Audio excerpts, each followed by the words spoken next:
Well, hi, I'm glad you're back again. Now we get some giant payoffs from watching all those pentatonic videos and hopefully practicing a little bit.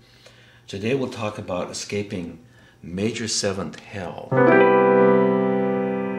Now in the preview we mentioned how if you are in a major seventh environment, playing a song that has lyrical qualities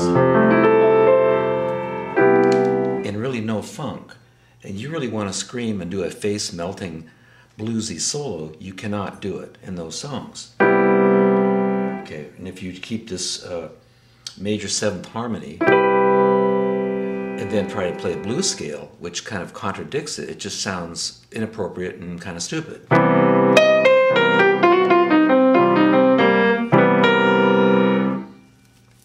Well, we find out you can play the blues. You can do those face-melting solos after all.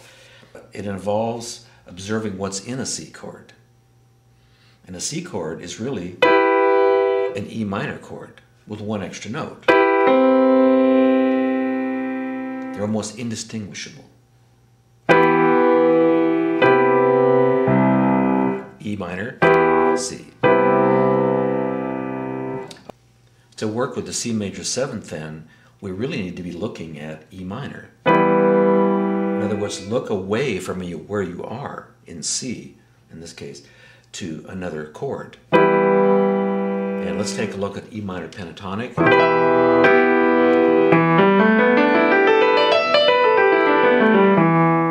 And we talked about all the patterns.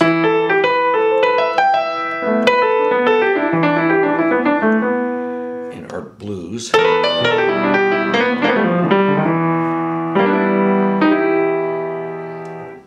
Well, you can do all that, but just don't put an E in the bass. Put a C in the bass. Now you can have a kind of a beautiful environment, like Misty, for instance.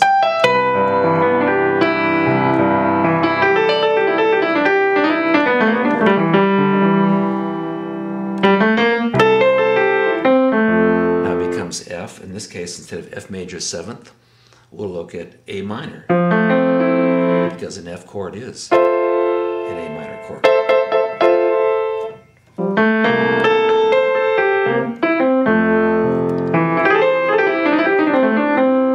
And the next harmony is in fact an F minor.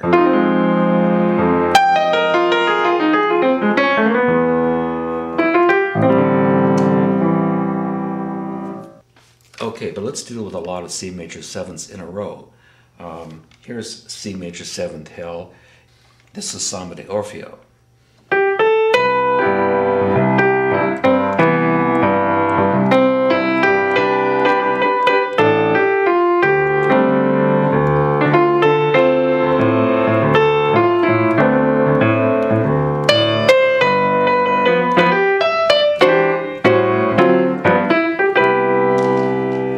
Okay, now we just get to play with all the E minor pentatonic materials we may have talked about in the past.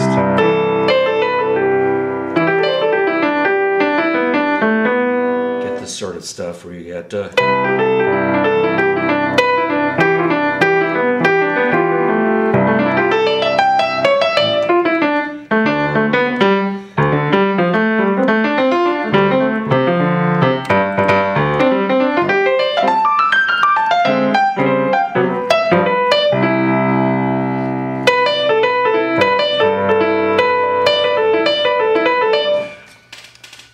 Anyway, why is it you can repeat materials sometimes, the same interval container, like E?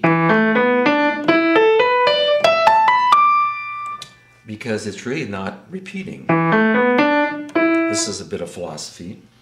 When you go from E to E, you think it's a clone. But in fact, it's not. E and E and E are all different sounds. It's just a coincidence that we call it the same letter name. If each one had the same quality, emotionally speaking, then you could take a song like the Star Spangled Banner and play it one octave.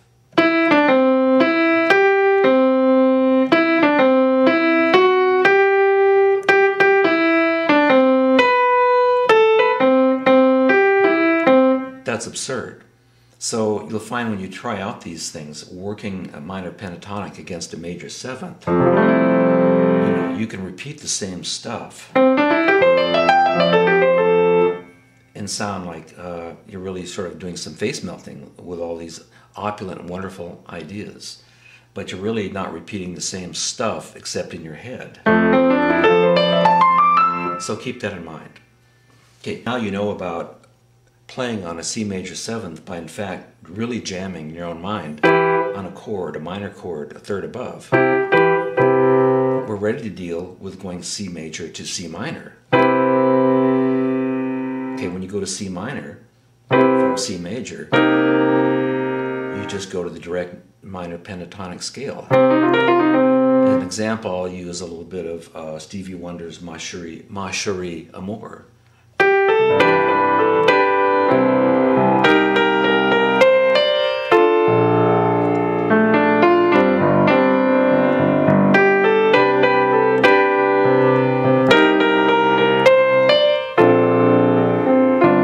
There's the F major seventh, then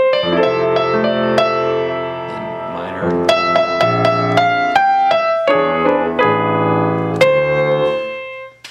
Okay, let's try that out. It's quite beautiful, really. You can do these soaring lyric solos.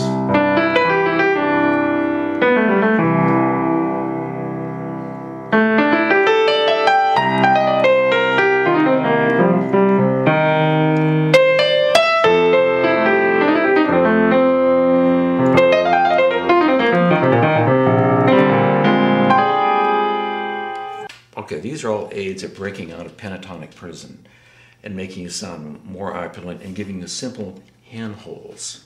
And so you just review those minor pentatonic scales. And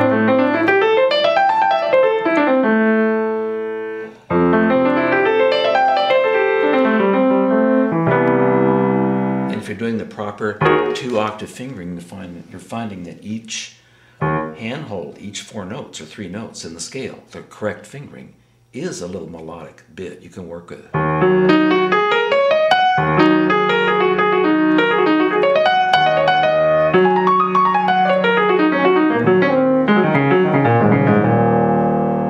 Okay, have fun with that. We'll talk to you soon. Thanks for watching.